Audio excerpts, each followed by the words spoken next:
السلام علیکم ورحمۃ اللہ وبرکاتہ۔ الحمد للہ وکفى وسلام علی عباده الذین اصطفى اما بعد فاعوذ باللہ من الشیطان الرجیم بسم اللہ الرحمن الرحیم۔ بل تؤثرون الحیاة الدنیا والآخرة خیر وابقى۔ محترم سامعین کرام اور خواتین اسلام، ہم نے سورۃ الاعلیٰ کی ایک چھوٹی سی آیت کریمہ کی تلاوت کی ہے، جس میں اللہ تبارک و تعالیٰ بیان فرماتا ہے بل تؤثرون الحیاة الدنیا والآخرة خیر وابقى، کہ بلکہ تم دنیاوی زندگی کو ترجیح دیتے ہو، حالانکہ آخرت زیادہ بہتر ہے اور زیادہ باقی رہنے والی ہے۔ تو محترم سامعین کرام، آج کے اس مختصر درس یا خطاب میں آج ہمارا موضوع خطابت ہے دنیا کی حقیقت، دنیا کی حقارت۔ محترم سامعین، دنیا کی حقیقت یا دنیا کی حقارت کو جاننے کے لیے تین چیز کو آپ سامنے رکھیں، تین پہلو کو آپ سامنے رکھیں۔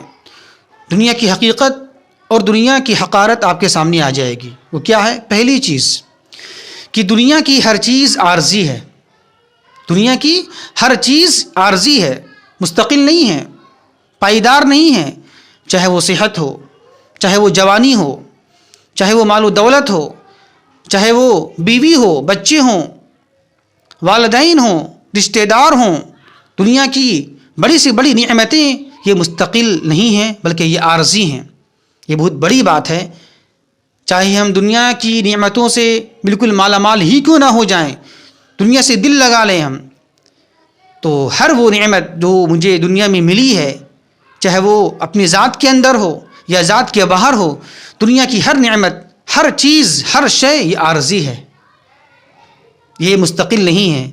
اسی پر ذرا غور کریں آپ، بہت بڑی چیز اگر ہم اس پر غور کریں گے ہم تو انشاءاللہ دنیا کی حقارت اور دنیا کی حقیقت ہمارے سامنے کھل کر واضح ہو جائے گی۔ یہ ہے دنیا کی حقیقت کی پہلا پہلو اور پہلا اشارہ کہ دیتا ہے یہ دنیا دیتی ہے کہ دنیا کی ہر چیز عارضی ہے، مستقل نہیں ہے، اس لیے ہمیں اس دنیا سے دل نہیں لگانا چاہیے۔ اسی طرح دوسری چیز پر ذرا غور کریں آپ، دنیا کی ہر چیز میں اکتاہٹ ہے، اکتاہٹ۔ اب دیکھیں آپ محترم سامعین، آپ کو اگر دنیا کی بڑی سے بڑی نعمت مل جائے، حسین بیوی مل جائے، بڑی بڑی بلڈنگیں آپ کو مل جائے، اچھے اچھے کار آپ کو مل جائیں، اچھی گاڑیوں میں آپ گھومنے لگیں، اچھے سے اچھا آپ کھانا پینا شروع کر دیں، اچھے سے اچھا لباس زیبتن کرنا شروع کر دیں آپ، ایک وقت ایسا آئے گا کہ اپنے مال سے، اپنی دولت سے، اپنی بیوی بچوں سے، اس کے حسن سے، دنیا کی زیب و زینت سے، مال و متاع سے، کھانے پینے سے آپ اکتا جائیں گے۔ ایک وقت ایسا آئے گا، دیکھیے آپ دنیا کی ہر چیز میں اکتاہٹ ہے۔ ایک مثال سے سمجھیے اس کو آپ، اگر آپ کو ایک چیز بہت زیادہ پسند ہے، بہت زیادہ محبوب ہے، مثال لے لیں آپ بریانی یا کوئی بھی کھانے کی چیز پسند کر لیں آپ، اگر آپ کو وہی چیز صبح شام دیا جائے، تینوں وقت دیا جائے اور کئی دن لگاتار دیا جائے، ایک وقت ایسا آئے گا آپ کی کہیں گے کہ نہیں مجھے اب یہ نہیں چاہیے، مجھے اب یہ نہیں چاہیے، مجھے تو بریانی پسند تھی، یہ بیف مجھے پسند تھا، مجھے مٹن پسند تھا، لیکن اب مجھے یہ ناپسندیدہ لگ رہا ہے، اب میں یہ نہیں کھاؤں گا۔ کیوں وجہ ہے؟ لگاتار جو کھا رہے ہیں آپ وہی چیز صبح شام کئی دن کھا رہے ہیں، تو کھانے کے بعد کیا ہوتا ہے، اس میں ایک اکتاہٹ سی پیدا ہو جاتی ہے۔ تو یہی مسئلہ ہر نعمت کا ہے، چاہے وہ بڑی سے بڑی بلڈنگیں آپ کے پاس میں ہو، اگر وہ آپ کو حاصل ہو جائے گی تو ایک دن ایسا آئے گا، ایک وقت ایسا آئے گا، اس میں اکتاہٹ پیدا ہو جائے گی، آپ اس سے اکتا جائیں گے۔ آپ شروع میں تو بڑا آپ کو اچھا لگے گا، بڑا آپ کو مزہ آئے گا، کوئی نعمت ملنے کے بعد، کوئی کار ہو یا بلڈنگ ہو یا کوئی چیز ہو، نعمت ہو، شروع میں تو بڑا آپ کو اچھا آئے گا، مزہ لگے گا، آپ کو بس آپ کی نظر کو بھائے گا، لیکن کچھ وقت گزرنے کے بعد، 1 مہینہ 2 مہینہ 1 سال 2 سال گزرنے کے بعد کیا ہوگا، اس چیز میں، اس نعمت میں اکتاہٹ پیدا ہو جائے گی۔ یہ دنیا کی نعمت کا یہ حال ہے۔ اللہ نے دنیا کو ایسا ہی بنایا ہے، دنیا کی نعمت میں، دنیا کی چیز میں اللہ تبارک و تعالی نے اکتاہٹ کو ڈال دیا ہے۔ کیوں؟ تاکہ ہم اس نعمت کے ذریعے سے اللہ کی نعمتوں کو، جنت میں جو نعمتیں مجھے ملنے والی ہے جنت کی صورت میں، اس نعمتوں کو ہم یاد کریں اور اس نعمت کی تمنا پیدا کریں ہم۔ اللہ نے اس لیے اس دنیا کی نعمت میں اکتاہٹ کو ڈال دیا ہے اور جنت کی نعمت میں اکتاہٹ نہیں ہے۔ بہت بڑی بات ہے یہ کہ جنت کی نعمت بالکل لگاتار ہے، پے در پے ملنے والی ہے۔ وہاں یہ نعمت کا بالکل خزانہ ہوگا اور نعمت کا بالکل ریل پیل ہوگی، لیکن بہت بڑی بات ہے کہ دنیا کے مقابلے میں جنت کی جو نعمت ملنے والی ہے بہت ہی زیادہ ہے، بہت ہی اعلیٰ ہے، بہت ہی بلند ہے۔ اور سب سے بڑی بات یہ ہے کہ جنت میں اتنے سارے نعمت ملنے کے بعد بھی اس نعمتوں سے کھیلنے کے بعد اس میں اکتاہٹ نہیں ہوگی۔ بہت بڑی بات ہے، یہ بہت بڑی بات ہے۔ الحمدللہ دنیا کی نعمت تو آج ہم حاصل کرتے ہیں، کل اس سے اکتا جاتے ہیں، اس سے بدزن ہو جاتے ہیں، اسے چھوڑ دیتے ہیں، لیکن جنت کی نعمت اتنی اعلیٰ ہوگی، اتنی بلند ہوگی کہ جنت کی نعمت سے مالا مال ہونے کے بعد، اس سے کھیلنے کے بعد، اس کو استعمال کرنے کے بعد اس سے اکتاہٹ کبھی نہیں ہوگی۔ اسی طرح جنت کی نعمت کا حال یہ ہوگا کہ جنت میں جانے کے بعد وہاں کبھی تھکان نہیں ہے، تھکاوٹ نہیں ہے، یہ ہے۔ تو اس سے معلوم یہ ہوا کہ دنیا کی دوسری نعمت پر غور کریں۔ کیا غور ہے؟ غور اس طرح کریں کہ دنیا کی ہر نعمت میں اکتاہٹ ہے۔ کیا ہے؟ اکتاہٹ ہے یہاں، لیکن جنت کی نعمتوں میں اکتاہٹ نہیں ہوگی۔ اسی طرح دنیا کی نعمت پر ذرا غور کریں آپ۔ دنیا کی یہ نعمت جو ہے یہ حقیر ہے، یہ ذلیل ہے، یعنی آخرت کے مقابلے میں، جنت کی نعمتوں کے مقابلے میں یہ دنیا کی نعمت کیا ہے؟ حقیر ہے، ذلیل ہے، کمتر ہے۔ کچھ بھی آپ لے لیں، آپ کھانا پینا، لباس، بلڈنگ، اولاد، بیوی، بچے، ماں باپ، یہ کیا ہے؟ یہ حقیر ہے۔ دنیا کی نعمت یہ حقیر ہے جنت کے نعمتوں کے مقابلے میں، ہر چیز حقیر ہے، ذلیل ہے یہ۔ اسی بات کو اللہ تبارک و تعالی نے قرآن کے اندر اس طرح بیان فرمایا ہے کہ بل تؤثرون الحیات الدنیا والآخرۃ خیر وابقیٰ، کہ بلکہ تم دنیاوی زندگی کو ترجیح دیتے ہو، یعنی دنیا کی جو نعمتیں ہیں، مال، دولت، بیوی، بچے، زیب و زینت، سواریاں، گاڑیاں، بلڈنگیں، اس کو ہم ترجیح دیتے ہیں۔ حالانکہ کیا ہے؟ اللہ تبارک و تعالیٰ یہ کہہ رہا ہے والآخرۃ خیر وابقیٰ، یعنی آخرت، یعنی جنت کی نعمتیں خیر، یہ زیادہ بہتر ہے، زیادہ اچھی ہے، وابقیٰ، اور زیادہ باقی رہنے والی ہے۔ تو دیکھیں آپ دنیا کی نعمت کا یہ حال ہوتا ہے۔ تو تین چیز دنیا کی نعمت کے تعلق سے تین چیز یاد رکھیں آپ۔ پہلی چیز کیا ہے کہ دنیا کی ہر نعمت عارضی ہے، مستقل نہیں ہے، ختم ہونے والی ہے، چاہے وہ جوانی ہو، صحت ہو، زندگی ہو، گھر ہو، بیوی ہوں، بچے ہوں، رشتہ دار ہوں، کچھ بھی ہوں، یہ ختم ہونے والی ہے، آپ سے چھوٹنے والی ہے، یہ پہلی چیز۔ اسی طرح دنیا کی نعمت کے تعلق سے دوسری چیز کو یاد رکھیں آپ، دوسرا پہلو کو یاد رکھیں آپ کہ دنیا کی ہر نعمت میں، ہر چیز میں اکتاہٹ ہے۔ آج مل جائے گی آپ کو، کچھ وقت کے بعد اس سے آپ اکتا جائیں گے، آپ اس سے آپ منہ موڑ لیں گے آپ۔ اسی طرح دنیا کے تعلق سے، دنیا کی نعمت کے تعلق سے تیسری بات کو یاد رکھیں کہ دنیا کی ہر نعمت یہ حقیر ہے، یہ ذلیل ہے، یہ کمتر ہے آخرت کے مقابلے میں۔ تو یہ تین پہلو، تین چیز دنیا کی نعمت کے تعلق سے یاد رکھیں، اور یہی تین چیز جنت میں نہیں ہوگی، یہی تین چیز جنت کی نعمتوں میں نہیں ہوگی۔ جنت کی ہر چیز اعلیٰ ہے، بلند ہے، بہتر ہے، زیادہ اچھی ہے اور زیادہ باقی رہنے والی ہے، اور دنیا کی نعمت کے مقابلے میں جنت کی نعمت کو حاصل کرنے کے بعد اس میں اکتاہٹ نہیں ہوگی، اس میں کبھی تھکان نہیں ہوگی۔ یہ بہت بڑی بات ہے۔ اللہ ہم سب کو جنت والی اعمال کرنے کی توفیق عطا فرمائے، تاکہ اللہ تبارک و تعالی اس اعمال کی وجہ سے، اس کے ذریعے سے اللہ تبارک و تعالی ہم تمام لوگوں کو جنت میں داخلہ کر دے۔ آئیے آپ ذرا دیکھتے ہیں محترم سامعین کہ دنیا کی حقیقت کیا ہے، اسی طرح دنیا کی حقارت کیا ہے۔ اس تعلق سے قرآن کی ایک آیت کریمہ ہے 11 پارے کی، اللہ تبارک و تعالی قرآن کے اندر بیان فرماتا ہے انما مثل الحیات الدنیا کما ان انزلناه من السماء فاختلط به نبات الارض مما يأكل الناس والانعام حتى اذا اخذت الارض زخرفها وزينت وظن اهلها انهم قادرون عليها اتاها امرنا ليلا او نهارا فجعلناها حصيدا كأن لم تغن بالامس۔ کیا اللہ تبارک و تعالیٰ دنیا کی مثال پیش کر رہا ہے کہ دنیا کی حقیقت کیا ہے، اللہ تبارک و تعالیٰ قرآن کے اندر بیان فرماتا ہے کہ دنیا کی مثال اس پانی کی طرح ہے کمائن انزلنا، جو ہم آسمان سے نازل کرتے ہیں، آسمان سے برساتے ہیں، فاختلط به نبات الارض مما یاکل الناس والانعام، پھر اللہ تبارک و تعالیٰ اس پانی کے ذریعے سے زمین میں نباتات کو اگاتا ہے، پھل فروٹ غلے فصل کو اگاتا ہے، مما یاکل الناس والانعام، جو فصل جو چیزیں جو پھل فروٹ انسان اور جانور کھاتے ہیں اسے، حتی اذا اخذت الارض زخرفها وزینت وظن اہلها انہم قادرون علیہا اتاہا، یہاں تک کہ جب پوری زمین پورا کھیت لہلہا جاتا ہے پھل سے، فصل سے، اناج سے، غلہ سے، تو کسان کیا سمجھتا ہے، ہم اب اس پر قادر ہو چکے ہیں،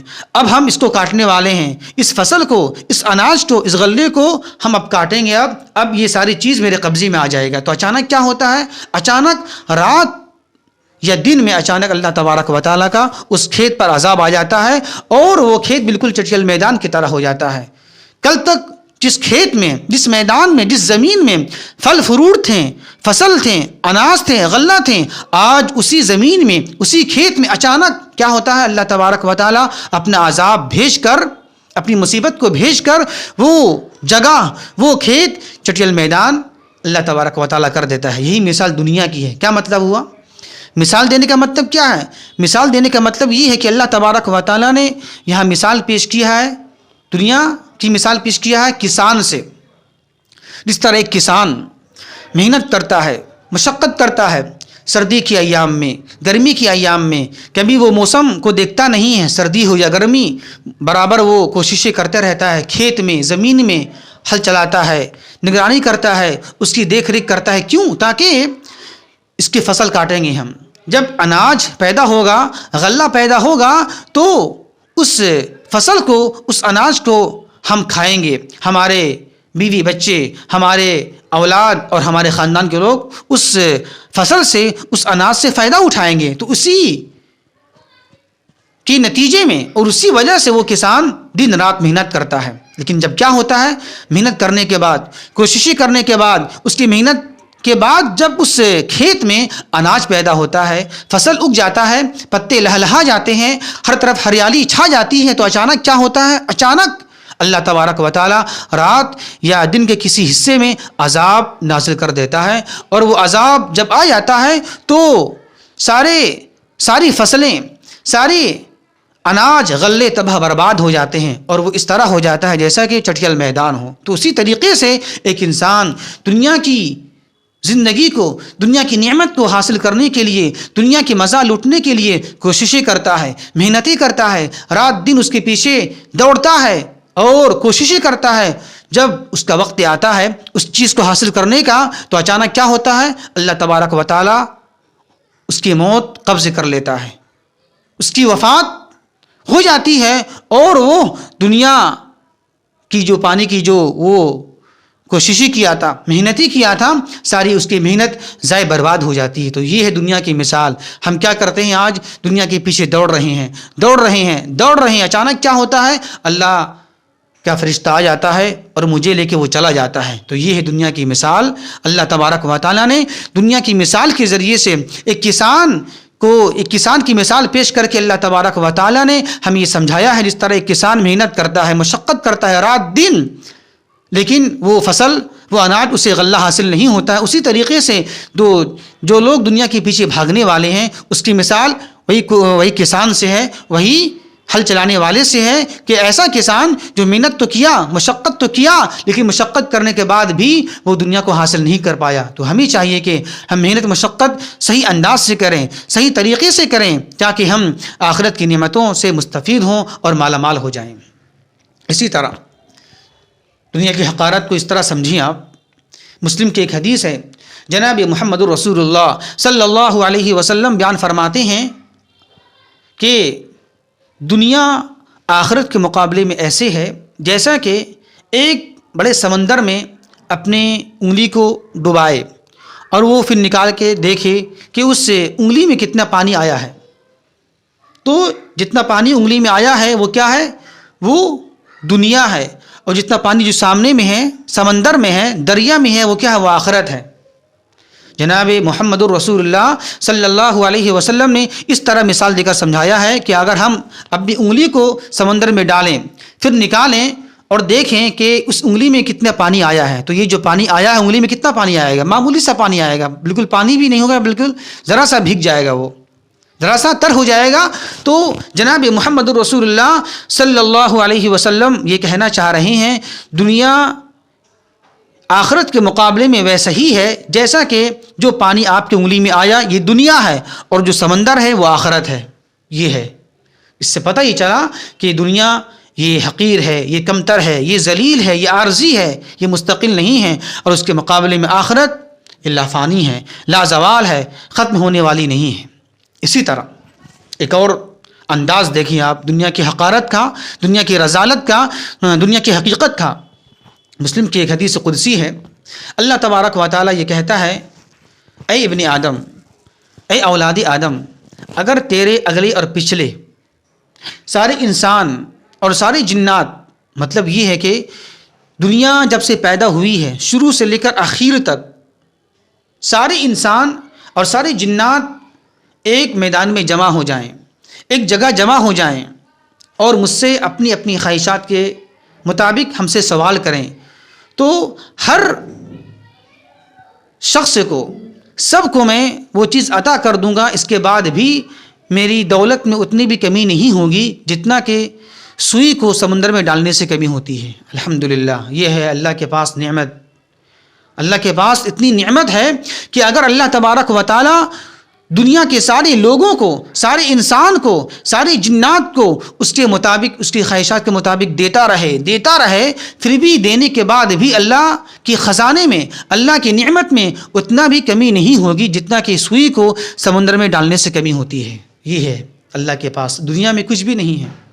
خود اللہ نے یہ کہا ہے قرآن مجید کے اندر میں کہ وما عند اللہ باق ما عندکم ینفد وما عند اللہ باق، جو کچھ تمہارے پاس ہے وہ سب ختم ہونے والا ہے، سب فانی ہے وہ، وما عند اللہ باق، اور جو اللہ کے پاس ہے وہ باقی رہنے والی ہے۔ تو آخرت کی نعمت یہ باقی رہنے والی ہے۔ اسی طرح دنیا کی حقارت کے تعلق سے ایک اور پہلو، ایک اور حدیث دیکھیں آپ۔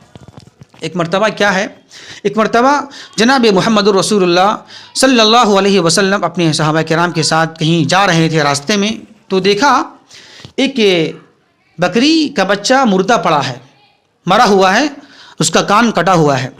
تو جناب محمد الرسول اللہ صلی اللہ علیہ وسلم نے اس بکری کے بچے کو اٹھایا، جو مردہ تھا، مردے تھی وہ بکری کا بچہ، اسے پکڑ کر اٹھایا اللہ کے نبی صلی اللہ علیہ وسلم نے، اور اپنے صحابہ کرام سے پوچھا کیا تم میں سے کوئی بھی شخص اسے لینا پسند کرے گا دینار کے مقابلے میں، دینار کے ذریعے، درہم سے؟ کوئی مطلب یہ ہے کہ کوئی بھی انسان، کوئی بھی شخص اسے لے گا پیسہ کے بدلے؟ تو کہا صحابہ کرام نے، اے اللہ کے رسول صلی اللہ علیہ وسلم، پیسہ کیا، دینار کیا، درہم کیا، اگر یہ فری میں ملی پھر بھی یہ حقیر ہے، یہ ذلیل ہے، اس لیے کہ پہلی بات تو یہ مردہ ہے، مری ہوئی بکری ہے، دوسری بات یہ کہ اس میں عیب ہے، اس کے کان کٹے ہوئے ہیں۔ فری میں لوگ نہیں لیں گے تو پیسہ سے لوگ کیسے لے پائیں گے؟ تو اس وقت، اس کے بعد جناب محمد رسول اللہ صلی اللہ علیہ وسلم نے یہ کہا صحابہ کرام سے کہ اے میرے صحابہ، دیکھو جتنی یہ بکری تمہارے سامنے زیادہ حقیر ہے، ذلیل ہے، اس سے زیادہ حقیر، اس سے زیادہ گھٹیا اللہ کی نگاہ میں یہ دنیا زیادہ حقیر ہے۔ جتنا یہ حقیر، یہ ذلیل تمہاری بکری ہے، اس سے زیادہ حقیر، اس سے زیادہ یہ نیچ اور حقیر یہ دنیا ہے اللہ تبارک و تعالیٰ کے نزدیک، اللہ تبارک و تعالیٰ کے نگاہ میں۔ تو دیکھیں آپ محترم سامعین، جناب محمد رسول اللہ صلی اللہ علیہ وسلم نے دنیا کی حقیقت کو سمجھانے کے لیے مثال دے کر سمجھایا ہے۔ حالانکہ اللہ کے نبی تو ایسے بھی بول سکتے تھے نا، لیکن اللہ کے نبی صلی اللہ علیہ وسلم نے مثال دے کر سمجھایا۔ تو اس سے پتہ یہ چلا یہ مردہ بکری جس کو ہم حقیر سمجھتے ہیں، ذلیل جانتے ہیں، اور جو معیوب ہوتی ہے، جس کے کان کٹی ہوتی ہے، اس سے زیادہ حقیر یہ دنیا ہے اللہ تبارک و تعالیٰ کے نزدیک، اللہ تبارک و تعالیٰ کی نگاہ میں، تو ہمیں بھی چاہیے کہ ہم دنیا کو اتنا زیادہ اہمیت نہ دیں، زیادہ مقام نہ دیں، دنیا سے زیادہ ہم دل نہ لگائیں، جتنا ضروریات ہے اتنا پوری کریں ہم، لیکن ضروریات سے زیادہ، دنیا سے زیادہ تعلق، زیادہ محبت، زیادہ دلچسپی نہیں رکھیں، کیونکہ یہ دنیا کو مجھے چھوڑنا ہے اور دنیا ہم سے چھوٹ جائے گی، آج نہ کل دنیا مجھے چھوڑنا ہے۔ تو دنیا سے زیادہ دل لگانا، زیادہ گہرا تعلق، زیادہ گہرا لگاؤ اہل ایمان کا شیوا نہیں ہے، بلکہ دنیا سے تعلق پیدا کرنا، زیادہ محبت پیدا کرنا یہ کافر کا شیوا ہے۔ اسی طرح ایک آخری حدیث سن لیں، اس دنیا کی اہمیت اگر اللہ تبارک و تعالیٰ کی نگاہ میں، اللہ تبارک و تعالیٰ کے نزدیک مچھر کے پر کے برابر بھی ہوتا تو اللہ تبارک و تعالیٰ ایک کافر کو پانی کے گھونٹ بھی نصیب نہیں فرماتا۔ اس سے پتہ یہ چلا کہ دنیا کی اہمیت، دنیا کا مقام اللہ تبارک و تعالیٰ کی نگاہ میں ایک مچھر کے ایک پر کے برابر بھی نہیں ہے۔ اگر اللہ تبارک و تعالیٰ کے نزدیک اس دنیا کا مقام ہوتا تو اللہ تبارک و تعالیٰ ایک کافر کو پانی کے گھونٹ بھی نصیب نہیں فرماتا۔ یہ ہے دنیا کی حقارت، یہ ہے دنیا کی رذالت، اور یہ ہے دنیا کی حقیقت۔ اللہ سے دعا ہے کہ اللہ تبارک و تعالیٰ ہمیں فکر آخرت نصیب فرمائے اور دنیا کی محبت کو ہمارے دلوں سے نکال دے اور جنت والی اعمال کرنے کا شوق عطا فرما اور جہنم والی اعمال سے بچنے کی توفیق عطا فرما۔ وما توفیق الا باللہ۔ السلام علیکم ورحمۃ اللہ وبرکاتہ۔